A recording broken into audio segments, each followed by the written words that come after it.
Welcome back to വിദ്യാനദി. എൻ്റെ ഒരു അടുത്ത വീഡിയോയിലേക്ക് എല്ലാവർക്കും സ്വാഗതം. ഇപ്പം എല്ലാവരും അത്യാവശ്യം എക്സാം എഴുതാൻ അല്ലെങ്കിൽ പി എസ് സിക്ക് നോക്കുന്ന ഒരു പി എസ് സി ആസ്പിരൻ്റ് ആണെങ്കിൽ, ഒരു പി എസ് സി ഉദ്യോഗാർത്ഥിയാണെങ്കിൽ ഇപ്പോൾ ഓൾമോസ്റ്റ് എല്ലാവരും കമ്പനി ബോർഡ് എൽ ജി എസിൻ്റെയും ബെക്കോ എൽ ഡിയുടെയും വി എഫ് ഐയുടെ ഒക്കെ പുറകെയാണല്ലേ. എല്ലാവരും തന്നെ അതിൻ്റെ പുറകെയാണ്. അപ്പം നമുക്ക് കമ്പനി ബോർഡ് എൽ ജി എസിനും എൽ ഡി സിക്കും മുന്നത്തെ വീഡിയോകളിലും ഞാൻ പറഞ്ഞിട്ടുണ്ട്, ബെക്കോ എൽ ഡി സിക്കും കമ്പനി ബോർഡ് എൽ ജി എസിനും നമുക്ക് പ്രിലിംസ് ഉണ്ട്, ബി എഫ് ഐക്ക് പ്രിലിംസ് ഇല്ല. അപ്പോൾ കമ്പനി ബോർഡ് എൽ ജി എസിന് രണ്ട് ഗുണഗണങ്ങളുണ്ട്. പ്രിലിംസ് ഇതും തമ്മിൽ വലിയ വ്യത്യാസങ്ങളൊന്നുമില്ല. അപ്പൊ പ്രിലിംസിന് അത്യാവശ്യം നമ്മൾ സ്കോർ ചെയ്താൽ, പ്രിലിംസ് എഴുതി അത്യാവശ്യം നമുക്ക് സ്കോർ ചെയ്തു, നമ്മൾ പ്രിലിംസ് കിട്ടിക്കഴിഞ്ഞാൽ നമ്മൾ അതൊന്നൂടെ റിവൈസ് ചെയ്ത് തറവാക്കി കഴിഞ്ഞാൽ നമുക്ക് ഇത്തവണ കമ്പനി ബോർഡ് എൽ ജി എസിന്റെ നല്ല ഒരു റാങ്കിൽ കയറാൻ പറ്റും. അതാണ് കമ്പനി ബോർഡ് എൽ ജി എസിന് പ്രിലിംസും കൂടി നടത്തുന്നതുകൊണ്ടൊരു ഗുണം. അതായത് ഏകദേശം പ്രിലിംസിന്റെ സമയമാകുമ്പോഴത്തേനും നമ്മൾ എങ്ങനെയെങ്കിലും നമ്മുടെ പോർഷൻസ് കവർ ചെയ്യും. അതിനെ അപേക്ഷിച്ച് കുറച്ചും കൂടി കൂടുതൽ, കുറച്ചുകൂടി വളരെ കുറച്ചെങ്ങാണ്ടുള്ള ഒരു ഡിഫറൻസുള്ളൂ, ചെറിയ ഡിഫറൻസസേ ഉള്ളൂ. അത് വെച്ച് നമുക്ക് മെയിൻസും കയറാൻ പറ്റും. അപ്പം നമുക്ക് എൽ ജി എസ് എഴുതി, എൽ ജി എസിന്റെ ഒരു എൽ ജി എസിന്റെ അല്ല പ്രിലിംസിന് എഴുതി അത്യാവശ്യം ഒരു സ്കോർ ചെയ്ത് അതിന്റെ ഒരു മാർക്കൊക്കെ അറിയുമ്പോൾ നമുക്കറിയാം നമുക്ക് എൽ ജി എസിന് കയറാൻ പറ്റുമോ, നമ്മൾ ഇത്രയും പഠിച്ചതുകൊണ്ട് നമുക്ക് എന്ത് ഗുണഗണങ്ങളുണ്ട്, നമുക്ക് കിട്ടുമോ ഒന്ന്, അങ്ങനെ എല്ലാ സംഭവങ്ങളും നമുക്ക് മനസ്സിലാവും. അതെ, അങ്ങനെ ഒരു ഗുണമുണ്ട് പ്രിലിംസ് വെക്കുന്നത് കൊണ്ട്. അപ്പോൾ എല്ലാവരും ഇപ്പൊ തന്നെ പഠിച്ചൊക്കെ തുടങ്ങി കാണും, പഠിച്ചു തുടങ്ങി, ഇനിയും പഠിച്ചു തുടങ്ങിയിട്ടില്ലെങ്കിൽ ഇനി ഒരു മിനിറ്റ് പോലും വെറുതെ കളയാനില്ല. അതാണ് അതിൻ്റെ അകത്തെ കേസ്. ഒരു മിനിറ്റ് പോലും വെറുതെ കളഞ്ഞാൽ നിങ്ങൾക്ക് പ്രിലിംസ് പോലും പാസ്സാവാൻ പറ്റത്തില്ല. അപ്പൊ നമ്മൾ പ്രിലിംസ് എങ്കിലും പാസ്സാവണമെന്നുണ്ടെങ്കിൽ ഇനി ഒരു സെക്കൻഡും ഒരു മിനിറ്റും കളയാതെ പഠിച്ചു തുടങ്ങുക എന്നുള്ളതാണ്. നാളെ എന്നുള്ള ഒരിത് മാറ്റി വെക്കുക. ഞാൻ വർക്ക് ചെയ്യും, ഞാൻ കഷ്ടപ്പെടും, എനിക്കും നേടണമെന്ന് നമ്മൾ ദൃഢനിശ്ചയം എടുക്കുക. അപ്പോൾ ആദ്യത്തെ സ്റ്റെപ്പായിട്ട് തന്നെ ഞാൻ പറയുന്നത് അതാണ്. ഞാൻ ഈ വരുന്ന കമ്പനി ബോർഡ് എൽ ജി എസിൻ്റെ റാങ്ക് ലിസ്റ്റിൽ വരും, അതിൽ കയറും. എനിക്കതിന് കഴിയുമെന്ന് സ്വയം വിശ്വസിപ്പിക്കുക. അതായത് നിങ്ങളുടെ കഴിവിനെ നിങ്ങൾ സ്വന്തമായിട്ട് വിശ്വസിക്കണം. ഈ വരുന്ന company board L G S എനിക്ക് ക്രാക്ക് ചെയ്യാൻ പറ്റും, അതിൻ്റെ ലിസ്റ്റിൽ എനിക്ക് കയറാൻ പറ്റും, ഞാൻ അതിന് വേണ്ടി കഷ്ടപ്പെടും, എൻ്റെ കഴിവിൻ്റെ പരമാവധി എനിക്ക് കിട്ടുന്ന ഓരോ മിനിറ്റും യൂസ് ചെയ്ത് ഞാൻ കഷ്ടപ്പെടുമെന്ന് നിങ്ങൾ സ്വയം നിങ്ങളുടെ മനസ്സിനെ ഇത് ചെയ്യുക. അപ്പം എനിക്ക് കഴിയും. ഇപ്പം ആവറേജ് ആയിക്കോട്ടെ, ബിലോ ആവറേജ് ആയിക്കോട്ടെ, പെട്ടെന്ന് ക്രാക്ക് ചെയ്യുന്ന സ്റ്റുഡൻസ് ആയിക്കോട്ടെ, പല സ്റ്റുഡൻസ് ഉണ്ട്. നമുക്ക് ഓരോരുത്തർക്കും പഠിക്കുന്നതിന് ഓരോ കാലിബറാണ്. അത് ആദ്യം നമ്മൾ അക്സെപ്റ്റ് ചെയ്യുക. മറ്റൊരാളെ വെച്ച് നമ്മളെ കമ്പയർ ചെയ്യേണ്ട കാര്യമില്ല. പിന്നെ ഒരു തീരെ ബിലോ ആയിട്ട് ഒരു കാര്യം തന്നെ ഒരു 10-20 തവണ പഠിച്ചാൽ മാത്രം തലയിൽ കയറുന്ന പിള്ളേരാണെങ്കിൽ ഞാൻ പറയുന്നു, നിങ്ങൾ മറ്റുള്ള പിള്ളേരെ നോക്കേണ്ട കാര്യമില്ല. ഇപ്പൊ പെട്ടെന്ന് പഠിക്കുന്ന പിള്ളേർ ഒരുപാടുണ്ടാവും. പെട്ടെന്ന് പഠിക്കുന്ന പിള്ളേരും ചുമ്മാ ചവറ് പോലെ പഠിക്കാതെ തറവായിട്ട് പഠിക്കുക. അപ്പൊ എനിക്ക് പെട്ടെന്ന് കിട്ടും അങ്ങനെയും കരുതണ്ട. നമ്മൾ പഠിക്കുന്ന പോർഷൻ നമ്മൾ അത്രയും തറവായിട്ടും പഠിക്കുക. നിങ്ങൾക്കറിയാം നിങ്ങളുടെ ആവറേജ്. അതുകൊണ്ട് ഞാൻ ഒരു ദിവസം ഇത്ര മണിക്കൂറെന്നോ ഇത്ര ഇതെന്നോ, നിങ്ങൾ ജോലിക്ക് പോകുന്ന ആളാണോ എന്ന് എനിക്കറിയത്തില്ല, നിങ്ങൾ കുട്ടിയുള്ള വീട്ടിലോ അത്യാവശ്യം നല്ല രീതിയിൽ പണികളുള്ള ആൾക്കാരാണോ എന്ന് എനിക്കറിയത്തില്ല, അല്ലെങ്കിൽ പഠിക്കാൻ പോയിട്ട് വന്നിരുന്ന് പഠിക്കുന്നവരാണോ എന്ന് അറിയത്തില്ല.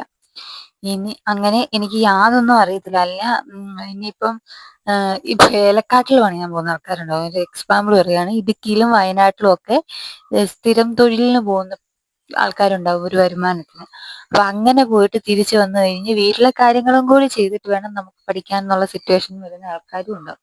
അങ്ങനെ ഏത് ലെവലിലാണ് നിങ്ങളുടെ ഇതെന്ന് എനിക്കിവിടെ ഇരുന്ന് പറയാൻ പറ്റില്ല. അപ്പൊ നിങ്ങൾക്ക് ഒരു ദിവസം എത്ര നേരമാണ് പഠിക്കാൻ പറ്റുക, നിങ്ങൾ ഏത് ടൈമിലാണ് പഠിക്കാൻ പറ്റുക, നിങ്ങൾക്ക് എത്ര ടൈം എടുക്കും ഒരു സബ്ജക്റ്റ് പഠിക്കാൻ എന്നൊക്കെ ഉള്ളത് നിങ്ങളെ ഡിപ്പെൻസ് ആണ്. അപ്പം ആ കിട്ടുന്ന ഓരോ മിനിറ്റും, ഒരു ദിവസം കിട്ടുന്ന ഓരോ മിനിറ്റും അത് നിങ്ങൾ ഉപയോഗിക്കുക എന്നുള്ളതാണ്. അതിൽ ഏറ്റവും വലിയ ഇതെന്ന് വെച്ചിട്ടുണ്ടെങ്കിൽ ജോലി, പിന്നെ പി എസ് സി ആസ്പിരന്റ് ചുമ്മാ പഠിക്കുക എന്നുള്ളതല്ല, ആവശ്യമായിട്ട് പഠിക്കണം. എനിക്ക് ഈ ജോലി കിട്ടിയേ തീരുള്ളൂ, ഇതെന്റെ ആവശ്യമാണ് എന്ന് നമ്മൾ സ്വയം മോട്ടിവേറ്റ് ചെയ്ത് വേണം നമ്മൾ പഠിക്കാൻ. അങ്ങനെയാണെങ്കിലേ നമുക്ക് കയറാൻ പറ്റുള്ളൂ. അല്ലാതെ പിന്നെ ചിന്തിക്കേണ്ടാത്ത ഒരു കാര്യം, ഓ ഇത്രയും ലക്ഷം ആൾക്കാർ എഴുതുന്നുണ്ട്, അതിൽ ഞാനിപ്പോൾ എവിടെ വരാനാ, അങ്ങനെ ചിന്തിക്കേരുത്.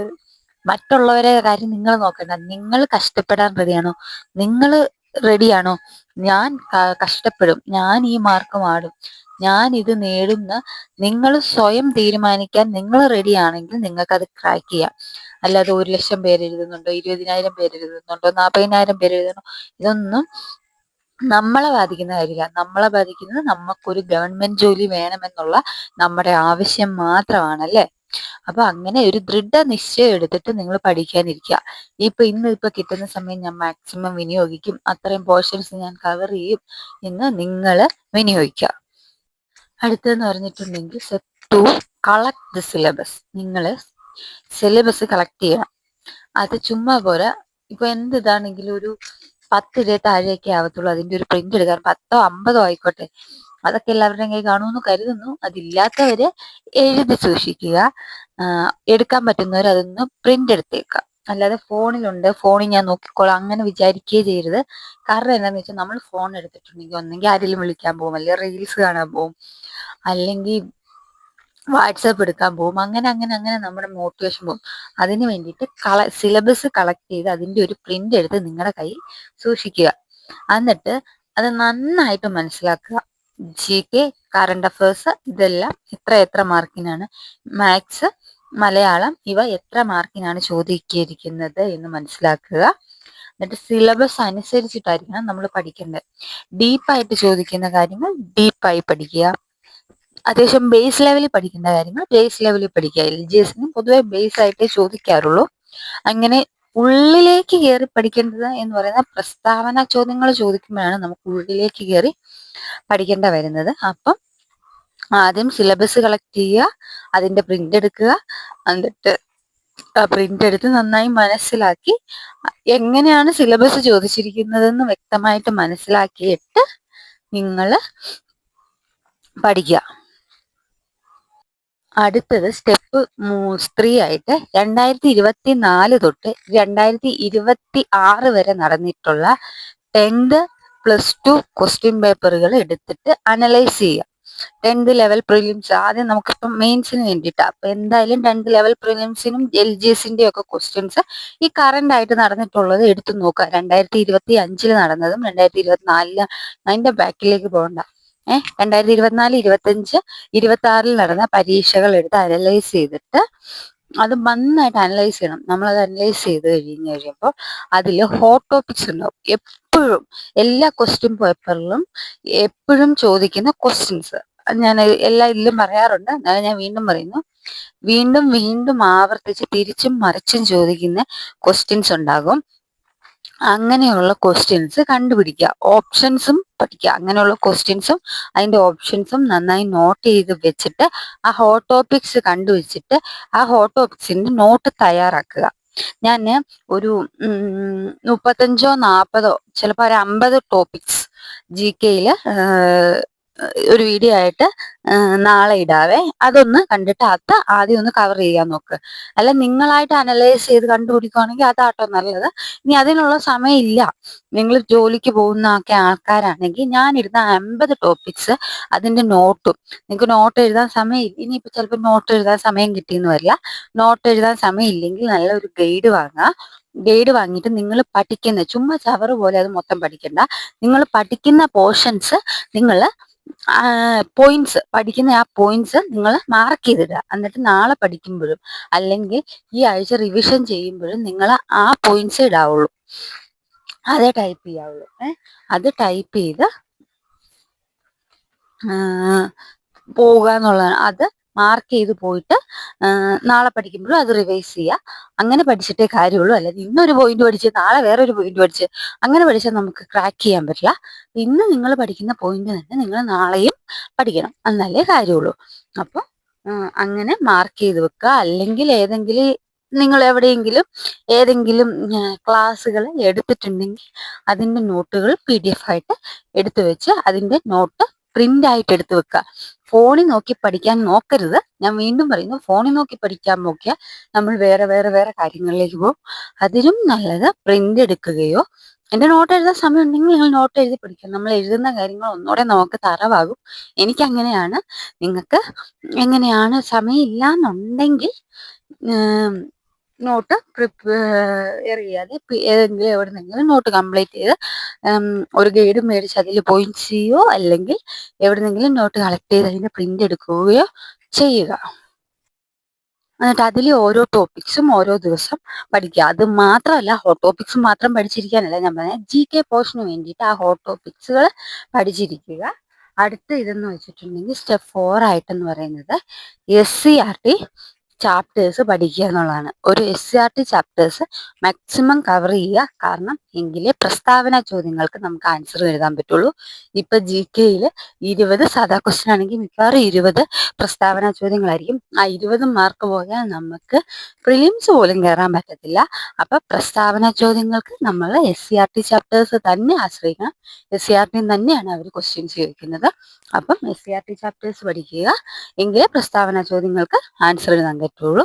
സ്റ്റെപ്പ് SCRT ഇത് LGSനും അല്ലെങ്കിൽ മെയിൻസിനും ഒക്കെ ചോദിക്കുന്ന SCRT ചാപ്റ്റേഴ്സിന്റെ ലിസ്റ്റ്, ഏറ്റവും ഇമ്പോർട്ടൻ്റ് ആയിട്ടുള്ള SCRT ചാപ്റ്റേഴ്സിന്റെ ലിസ്റ്റ് ഞാൻ ഗ്രൂപ്പിൽ എൻ്റെ വീഡിയോ ചാനൽ ഇട്ടിട്ടുണ്ട്. അതൊന്ന് കണ്ടു നോക്കുക. ആദ്യം ആ ചാപ്റ്റേഴ്സ് ഒന്ന് കവർ ചെയ്തിട്ട് നിങ്ങൾക്ക് സമയം ഉണ്ടെങ്കിൽ മറ്റുള്ള ചാപ്റ്റേഴ്സിലേക്ക് പോവുക. അതായത് ചാപ്റ്റേഴ്സ് കവർ ചെയ്താൽ തന്നെ നിങ്ങൾക്ക് നല്ല അത്യാവശ്യം സ്കോർ ചെയ്യാൻ കഴിയും. സമയം ഉണ്ടെങ്കിൽ ബാക്കിയുള്ള ചാപ്റ്റേഴ്സും നമ്മൾ നോക്കണം. അപ്പം ആർക്കും കിട്ടാത്ത മാർക്കുകളും നമുക്ക് കിട്ടും. പിന്നെ ഈ വിഷയങ്ങൾ എല്ലായിടെയും പഠിക്കാൻ ശ്രമിക്കുക. Current affairs, maths, Malayalam. Current അഫയേഴ്സിന് 20 മാർക്കാണ് മെയിൻസിനും LGSനും ചോദിക്കുന്നത്. ആ 20 മാർക്ക് പോയാൽ നമ്മൾ ലിസ്റ്റ് കയറുമോ? ഇല്ലല്ലേ. മാത്സും അങ്ങനെ തന്നെയാണ്, 20 മാർക്ക്. മാത്സിന്റെ ഒക്കെ നമുക്ക് പോർഷൻസ് കവർ ചെയ്യാൻ പറ്റും. ആ പോർഷൻസ് കവർ ചെയ്ത് ഒരെണ്ണം പഠിച്ചു കഴിഞ്ഞാൽ അതിന്റെ PYQ എടുത്ത് വർക്കൗട്ട് ചെയ്ത് കഴിഞ്ഞാൽ 20ൽ 20 മാർക്കും നമുക്ക് മാത്സിന് സ്കോർ ചെയ്യാൻ പറ്റും. ഇച്ചിരി വർക്കൗട്ട് ചെയ്യുക കൂടുതലാണ്. മലയാളവും അങ്ങനെ തന്നെ നന്നായി പഠിക്കുക. അങ്ങനെയാണെങ്കിൽ ഈ സബ്ജക്ട്സ് ആണ് LGSന്. നമ്മൾ LDCക്കോ VFക്കോ ആണെങ്കിൽ ഇംഗ്ലീഷും കൂടി നോക്കണം. ഇതിൻ്റെ അകത്ത് ഇംഗ്ലീഷ് ഇല്ല, അറിയാലോ എല്ലാവർക്കും. ഇംഗ്ലീഷ് നമ്മളോട് അവർ ചോദിക്കുന്നില്ല. അപ്പൊ ഇച്ചിരി കൂടി തറവായിട്ട് പഠിക്കുക. പഠിച്ചു കഴിയുമ്പോൾ ഈ സബ്ജക്ട്സ് ഒന്നുകൂടെ തറവായിട്ട് പഠിച്ചാൽ ആ മാർക്ക് 20, 20, 40, 50 മാർക്ക് നമുക്ക് അവിടെ തന്നെ സ്കോർ ചെയ്യാൻ പറ്റും.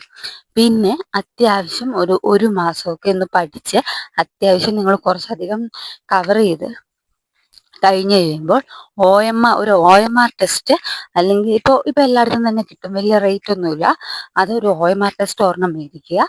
OMR ടെസ്റ്റ് മേടിച്ചിട്ട് ബബിൾ ചെയ്ത് തന്നെ നോക്കുക. ചുമ്മാ ക്വസ്റ്റ്യൻ പേപ്പർ ചെയ്യുകയല്ല, നിങ്ങൾ ബബിൾ ചെയ്ത് തന്നെ നോക്കണം. ബബിൾ ചെയ്യുന്നതിന്റെ ഒരു ഗുണം എന്താന്ന് വെച്ചിട്ടുണ്ടെങ്കിൽ നമുക്ക് മൈനസ് മാർക്ക് ഉണ്ടല്ലോ, അത് കുറയ്ക്കാനും പറ്റും. പിന്നെ നമ്മൾ പരീക്ഷ ഹാളിൽ കയറിയിരുന്ന് സമ്മർദ്ദം കറക്റ്റ് 1.25 മണിക്കൂർ എടുത്തിട്ട് നമ്മൾ ചെയ്യാവുള്ളൂ. അല്ലാതെ അതും കൊണ്ട് ഇരിക്കരുത്. 1.25 മണിക്കൂറും കൊണ്ട് ടൈം വെച്ച് എക്സാം ഹാളിൽ എഴുതുന്ന പോലെ തന്നെ എഴുതി അതിന്റെ മാർക്കും മൈനസും ആരെയും കാണിച്ചു കൊടുക്കാനില്ല. നമുക്ക് ജോലി ആവശ്യമാണ്. അപ്പം നമുക്ക് എത്ര മാർക്ക് കിട്ടുന്നുണ്ട്, നമ്മൾ നന്നായി പഠിക്കുന്നുണ്ടോ, നമ്മൾ പഠിക്കുന്നത് മുന്നോട്ടാണോ എന്നൊക്കെ ഉള്ളത് നമുക്ക് മനസ്സിലാവാൻ വേണ്ടിയിട്ടാണ് നമ്മൾ പഠിക്കുന്നത്. ആരെയും കാണിക്കണ്ട. OMR ബുക്കിൽ മാർക്ക് കുറവാണോ ആദ്യം വരുന്നത്, എടുത്ത് പൂഴ്ത്തി വെച്ചോ, ഒരു കുഴപ്പമില്ല. അതൊന്നും നമ്മൾ ആരെയും ഒന്നും ബോധിപ്പിക്കാനില്ല. നമ്മൾ ഒരു ജോലിക്ക് വേണ്ടിയാ പഠിക്കുന്നത്. അപ്പം നമ്മൾ എന്ത് ചെയ്യണം? OMR ടെസ്റ്റ് മാക്സിമം ഇപ്പൊ പുതിയതായിട്ട് വന്നേക്കുന്ന ക്വസ്റ്റ്യൻസ് ഒക്കെ വർക്ക് ചെയ്യുക. ഇപ്പൊ നിങ്ങൾക്ക് അത് അപ്ലൈ ചെയ്യാനുള്ള ഇതില്ലായിരുന്നെങ്കിലും ആ ക്വസ്റ്റ്യൻ പേപ്പർ ഒക്കെ സൈറ്റുകളിൽ കൂടി കിട്ടും. മൻസൂർ അലി സാറിന്റെ ഇതുണ്ട് ഗൂഗിളിൽ, പ്രീവിയസ് ക്വസ്റ്റ്യൻ പേപ്പറിന്റെ PSC ത്രില്ലർ എന്ന് പറഞ്ഞ ആപ്ലിക്കേഷൻ എല്ലാവർക്കും സൈറ്റ്. ആ സൈറ്റ് എല്ലാവർക്കും അറിയാമായിരിക്കും. ആ സൈറ്റിൽ നിന്ന് എന്നാലും അറിയാൻ പാടില്ലാത്തവർക്ക് ഞാൻ പറയുകയാണ്, PSC ത്രില്ലർ മൻസൂർ അലി സാറിന്റെ ഗൂഗിളിൽ അടിച്ചു നോക്കിയാൽ മതി, അത് വരും. അതിൽ ക്ലിക്ക് ചെയ്തിട്ടുണ്ടെങ്കിൽ എല്ലാ ക്വസ്റ്റ്യൻ പേപ്പേഴ്സും അദ്ദേഹം അതിൻ്റെ അകത്ത് ആഡ് ചെയ്തിട്ടുണ്ട്. നമുക്ക് അതിൽ നിന്ന് ഡൗൺലോഡ് ചെയ്തെടുക്കാം. അത് ഡൗൺലോഡ് ചെയ്തെടുത്ത് നിങ്ങളൊരു OMR ടെസ്റ്റ് വെച്ചിട്ട് അതൊന്ന് ചെയ്ത് നോക്കൂ.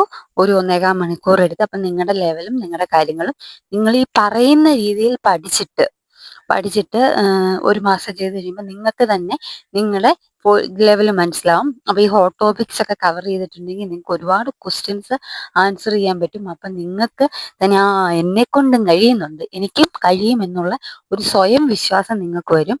അതിന് വേണ്ടിയിട്ടാണ് അത് ആദ്യം കവർ ചെയ്യാൻ പറയുന്നത്. എന്നിട്ട് ബാക്കി അത് ഇപ്പം ഞാനീ പറഞ്ഞത് നിങ്ങൾക്ക് സമയം ഉണ്ടെങ്കിൽ ഒരു 1.5 മാസം കൊണ്ടൊക്കെ ചിലപ്പോൾ കവർ ചെയ്ത് തരും.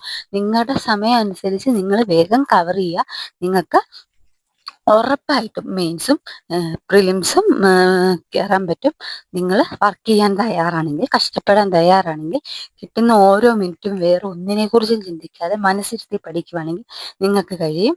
അപ്പം നിങ്ങളൊന്ന് ട്രൈ ചെയ്ത് നോക്കൂ. ഞാൻ ഈ പറഞ്ഞ മെത്തേഡ്സൊക്കെ ഉപകാരമാണെങ്കിൽ, ആദ്യമായിട്ടാണ് എൻ്റെ വീഡിയോ കാണുന്നതെങ്കിൽ സബ്സ്ക്രൈബ് ചെയ്യൂ, ലൈക്ക് ചെയ്യൂ, കമൻറ്റ് ചെയ്യൂ. ഇനി അഥവാ ഇഷ്ടപ്പെടുന്നില്ല എന്നുണ്ടെങ്കിൽ ഡിസ്ലൈക്കും ചെയ്യാം, കമൻറ്റും ചെയ്യാം. ഒരു കുഴപ്പമില്ല, ഉപകാരമില്ലാത്തതെന്ന് തന്നെ പറയാം. അപ്പം താങ്ക് യു ഓൾ. അടുത്ത വീഡിയോ ആയിട്ട് കാണാം.